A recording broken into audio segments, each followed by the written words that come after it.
अभी इस सीज़न में जो है 20 लाख रुपए की इमदाद मिलने वाली है, तो कितनी किस्तों में मिलेगी और कैसे मिलेगी? 2025 का भी नोटिफिकेशन आया है।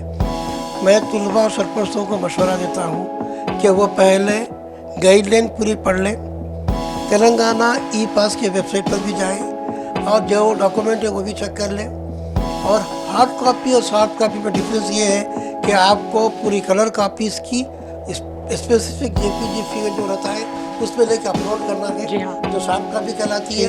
और जितना आपने अपलोड किया है उसी का प्रिंट आउट निकाल कर नजर ये सही लगकर आपको हार्ड कॉपी सबमिट करना होगा। जी। नाजरीन आदाब, सियासत टीवी के तालीमी प्रोग्राम सियासत का गाइडेंस में आपका इस्तकबाल है। मैं हूं आपका मेज़बान मोहम्मद मुनीर और मेरे साथ मौजूद है माहिर तालीम M.A. हमीद। नाज़रीन, आज हम बात करेंगे ओवरसीज़ स्कॉलरशिप। जी हाँ, तेलंगाना हुकूमत ने गुज़िश्ता 10 साल कबल ये स्कॉलरशिप शुरू की थी, ख़ास तौर पर माइनॉरिटीज़ के लिए। तो आज हम उसके अगराज़ व मक़ासद के साथ साथ 10 साल का जो सफ़र रहा उसमें कितने तलबा तालिबात ने इसकी फ़ायदा उठाया, और इससे आज हम इस बारे में बात करेंगे कि आप मौजूदा दौर में इसकी अहमियत और इसकी जो इफ़ादियत किस तरह वाज़ेह होती है और कौन इसके अहल है और कौन कौन से कोर्स के लिए दी जाती है, किन ममालिक में जाने वाले तलबा तालिबात को। तो सर, जैसा कि आप जानते हैं 10 साल कबल ये शुरू की गई ओवरसीज़ स्कॉलरशिप, तो आज इसकी अहमियत किस तरह वाज़ेह होती है? हुकूमत तेलंगाना 2014 में तेलंगाना बनने के बाद 2015 में SC/ST की तर्ज पर माइनॉरिटी तलबा को जो फॉरेन स्टडीज़ करने जाते हैं मास्टर्स, ख़ास तौर पर जो कंट्रीज़ है USA, Canada, UK, Australia, New Zealand, France, इनके लिए मास्टर करने के लिए 20 लाख की स्कीम रखी है, जो स्कॉलरशिप का नाम है CM ओवरसीज स्कॉलरशिप। जी, तो सर अहमियत के अतबार से बताएं। माइनॉरिटी के तलबा एक 20 लाख की रकम इब्तिदा में, जैसा कि आगाज़ में 10 लाख थे, कि बच्चों को इंकरेज करने के लिए कि वो फ़ॉरेन में जाके मास्टर डिग्री हासिल करें। पहले 2 साल तक 10 लाख थी, बाद में बढ़ाकर 20 लाख कर दी गई। 20 लाख की माली मदद है, ख़र्च नहीं, पूरी फाइनेंशियली एड है। और ये स्कीम से मुस्लिम तलबा, ख़ास तौर पर माइनॉरिटी के तलबा भरपूर इस्तेफ़ादा कर रहे हैं। हुकूमत साल में 2 दफ़ा देती है। जून के नोटिफिकेशन अब आया है जी, जो 1 जून से 30 जून तक रहेगा। एक आता है जनवरी में, 1 जनवरी से लेकर 31 जनवरी तक। जी, तो साल में 2 दफ़ा आता है। एक स्कीम में 250 बच्चों को देते हैं, एक साल में 500 बच्चों को 20 लाख की रकम दी जाती है। फॉर्म को ऑनलाइन सबमिट करना होता है, जितना रिक्वायरमेंट डॉक्यूमेंट्स है वो पूरा फुलफ़िल करना है। सबसे पहले तेलंगाना के कैंडिडेट हो, उसकी पूरी स्टडी स्कूल से लेकर डिग्री तक तेलंगाना में हो। मदर फादर, पेरेंट्स और स्टूडेंट आधार कार्ड तेलंगाना का हो, और कोई बा या बाप दोनों में कोई गवर्नमेंट सर्वेंट ना हो। डिग्री में 60% की अबो मार्क्स हो, GRE पास हो और IELTS हो। ये शराइत के बाद अगर वो 2 साल मास्टर डिग्री में एडमिशन लेता है तो इसके लिए अहल है। माहिर तालीम ने बताया कि 2014 के बाद जब शुरू की गई स्कीम जो आज 20 लाख की रकम तक पहुंच चुकी है, उसमें कई तलबा तालिबात ने, अगर एक साल में 500 की बुनियाद पे हम देखें तो 5000 जो है तलबा तालिबात ने इससे इस्तिफ़ा हासिल किया है। तो हम जो अगराज़ व मक़ासिद है वो भी आप जान चुके हैं, लेकिन अहलियत के अतबार से जो दस्तावेज़ात की ज़रूरत होती है वो कौन कौन सी है और कौन इसके लिए अहल है, इस बारे में हम तफसील से बात करेंगे M.A. से। सर, हम जानते हैं कि हर साल 500 तलबा तालिबात को फ़ौरन स्टडीज़ के लिए दी जाती है रकम है, तो दस्तावेज़ात की बुनियाद पर दी जाती है, तो दस्तावेज़ात की अहमियत किस तरह वाज़ेह होती है? गवर्नमेंट के पास तेलंगाना में ई पास एक वेबसाइट है, जी, तेलंगाना ई पास। इस वेबसाइट पर तमाम स्कॉलरशिप की डिटेल्स हैं।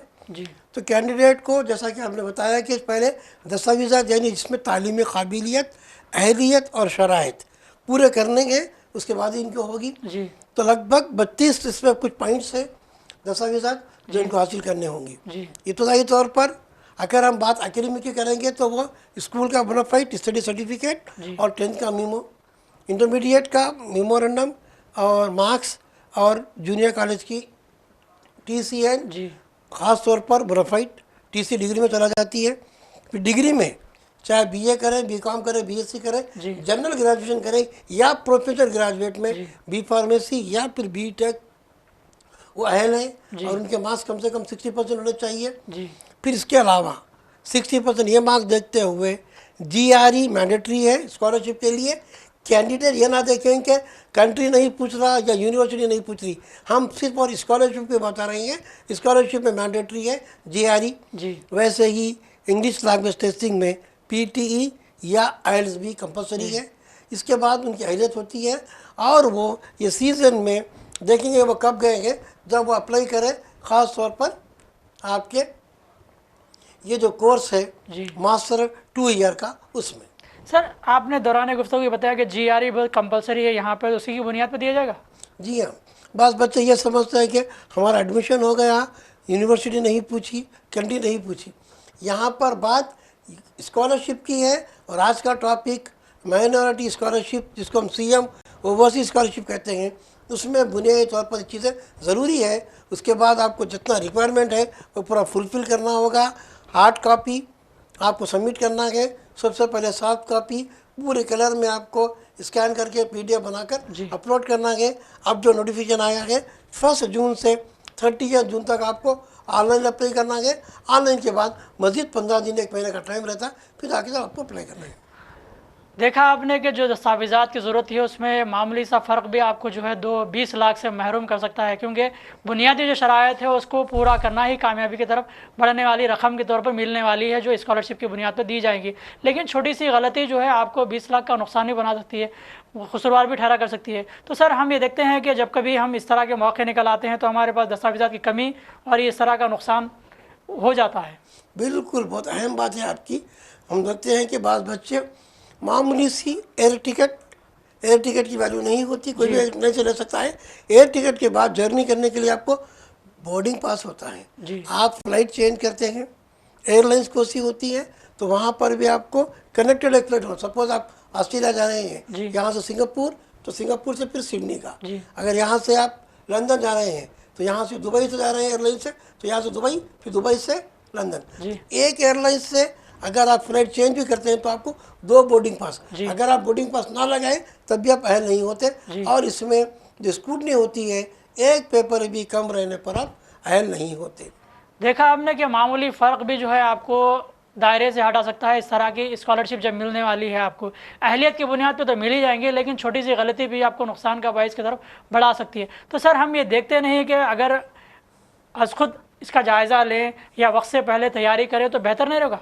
बिल्कुल, जो बच्चे गए हैं जाने के बाद अगर वो लोग अपने बोर्डिंग पास और जितना आपके सामने चेकलिस्ट है वो पूरी तैयारी करेंगे। जी। जैसे हम तो बच्चों को मशवरा देते हैं कि आप एक स्कॉलरशिप की फाइल घर में रख कर जाएँ जी। या भेज दें या मेल कर जी। दें, ताकि आपको सहूलत हो, वरना ये पेपर नहीं, ये पेपर नहीं, ऐसी मुश्किल होती है।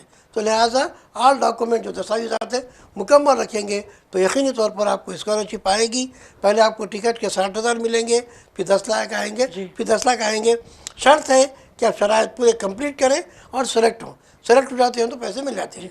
सर, एक सवाल मैं यहाँ जोड़ूंगा आपसे कि गुज़िश्ता 10 साल से जो दी जाने वाली ये रकम जो इमदादी तौर पर है 20 लाख की, तो यहाँ पे जिस दायरे में हम आते हैं, जैसे कि अब जो सीज़न चल रहा है वो सीज़न के हिसाब से हम आ गए, अगर वो रिजेक्ट हो गए तो हमारे लिए नुकसान भी होगा या फिर हमारे लिए कोई आगे रास्ता भी निकलेगा?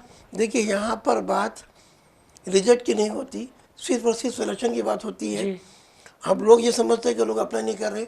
इतनी ज़्यादा इसकी तशहीर हो चुकी है जी कि लोग इंतज़ार करते हैं, फॉर्म अप्लाई कर देते हैं। जी ऑनलाइन अप्लाई करने के बाद अगर आप सेलेक्ट होते हैं तो सिर्फ सेलेक्टेड कैंडिडेट को ही मालूम होता, उनको ही मैसेज आता, जी। वरना आपको पेंडिंग बता दिया जाता, आपका सिलेक्शन नहीं होता। जी तो यहाँ पे रिजेक्ट नहीं होते, आप फुलफिल करने के बाद सेलेक्ट क्यों नहीं होते?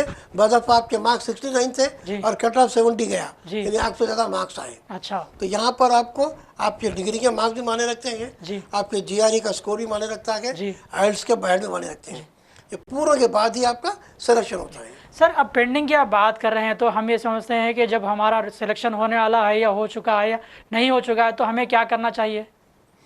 आप अपने पास देखें कि आपका डिग्री का परसेंटेज क्या है, GRE में कितना स्कोर आपने किया था, जी। IELTS में कितना किया, मैक्सिमम लाइए। अगर आप मेरिट पर हैं और तमाम शराइत पूरे रखते हैं तो आपका सिलेक्शन होता है। जी। एक भी कमी है तो सिलेक्शन नहीं होता, ऑटोमेटिकली आपको रिजेक्ट भी नहीं बोलते, आपको नॉट सेलेक्ट भी नहीं जी। बोलते, खाली पेंडिंग बता दिया जाता है। जी। इस तरीके से आप स्टेटस चेक जी। करेंगे। तो यहाँ पर आपको इम्पॉर्टेंट है सेलेक्ट होना। अच्छा। अगर आप सेलेक्ट हो जाते हैं, सेलेक्टेड एंड पेंडिंग पर चेक बोलता आपको आ जाता है। जी तो लिहाजा हम बार बार कहेंगे आप पूरी शराइत कंप्लीट करिए, मार्क्स भी अच्छे रखिए, तब आपका सिलेक्शन होगा।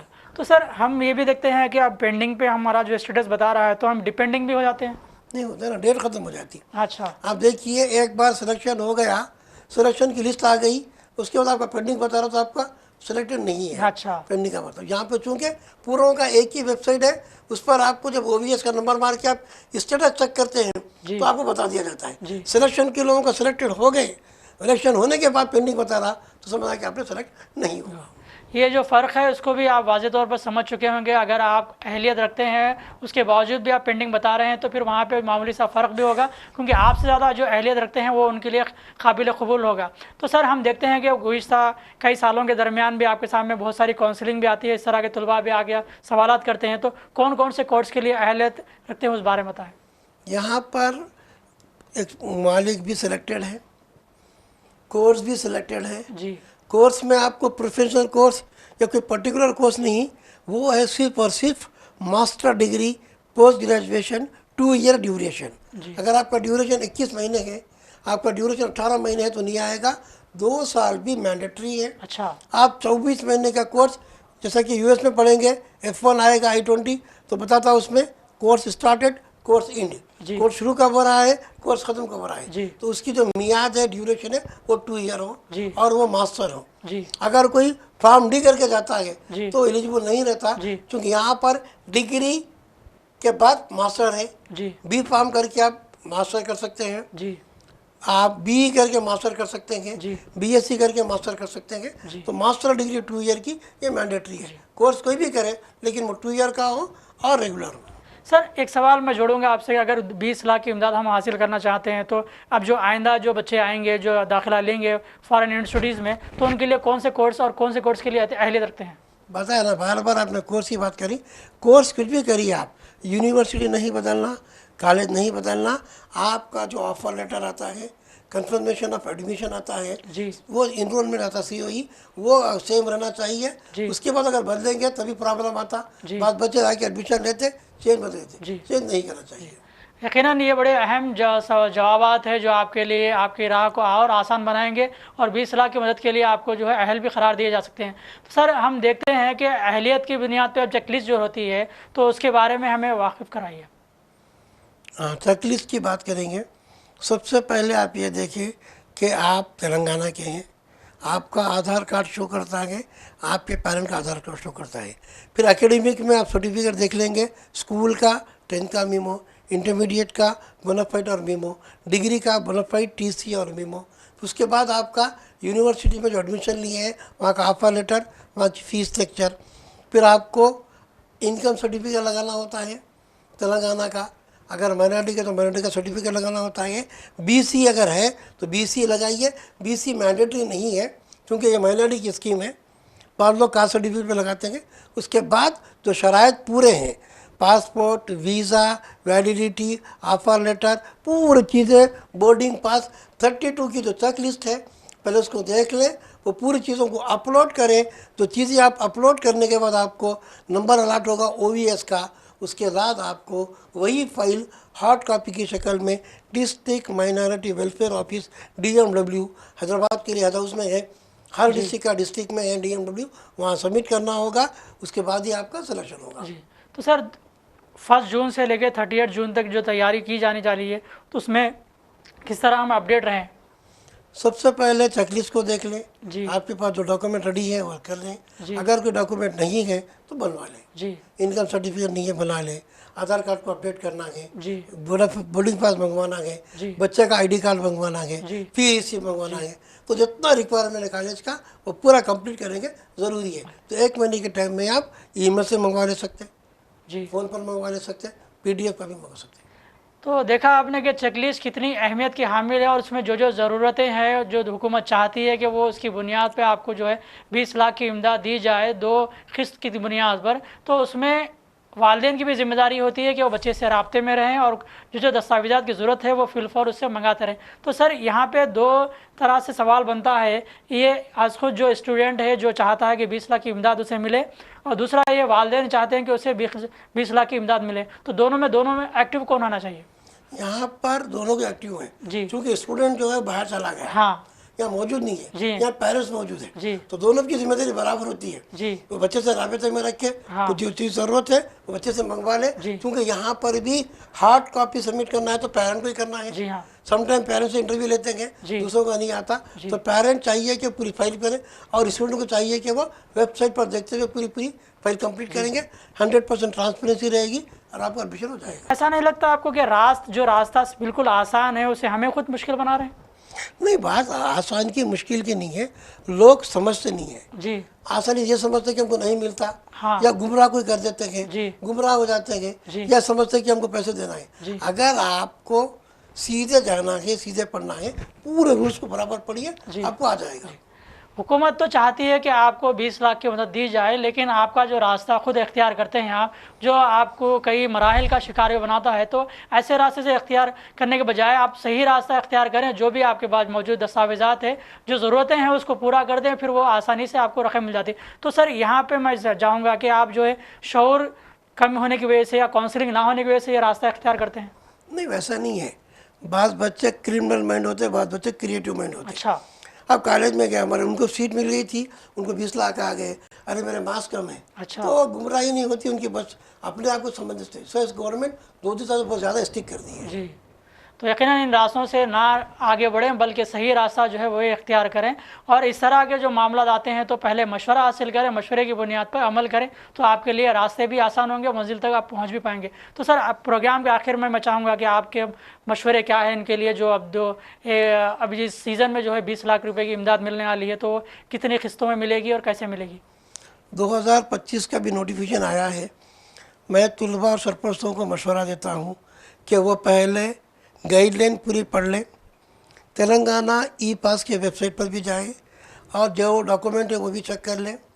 और हार्ड कॉपी और सॉफ्ट कॉपी में डिफरेंस ये है कि आपको पूरी कलर कॉपीज़ की स्पेसिफिक जेपीजी फिगर जो रहता है उसमें लेके अपलोड करना है। जी हाँ। जो सॉफ्ट कॉपी कहलाती है, और जितना आपने अपलोड किया है उसी का प्रिंट आउट निकाल कर गजट ये सही लेकर आपको हार्ड कॉपी सबमिट करना होता है। इस तरीके से मेरा मशवरा है कि आपको जब गवर्नमेंट 20 लाख दे रही है इसे पूरा इस्तेफादा करने के लिए, तब हम शराइत को पूरे करें।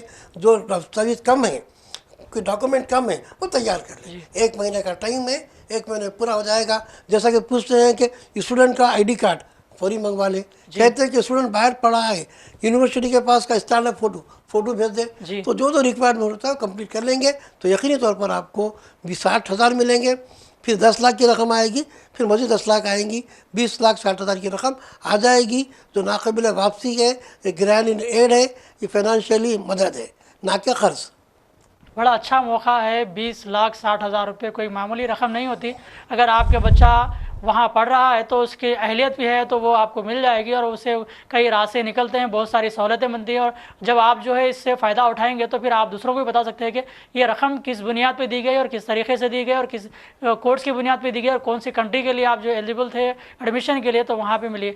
इसी तरह के कुछ सवालात आपके जहन में हैं जो चाहते हैं आप उससे पूरी तौर पर मालूमात हासिल करना, तो रोज़नामा सियासत के जिगर हाल में सुबह 11 था शाम 7 बजे के दरमियान एम से मुलाकात करें। इस तरह के फ़ायदे उठाते रहें और अपनी तालीमी सलाहियतों को आगे बढ़ाते रहें और तरक्की करते रहें। फ़िलहाल मोहम्मद मुनीर को और माहिर तालीम को इजाज़त दें। देखते रहें सियासत टूर प्रोग्राम सियासत कैरियर गाइडेंस। अल्लाह हाफ़िज़।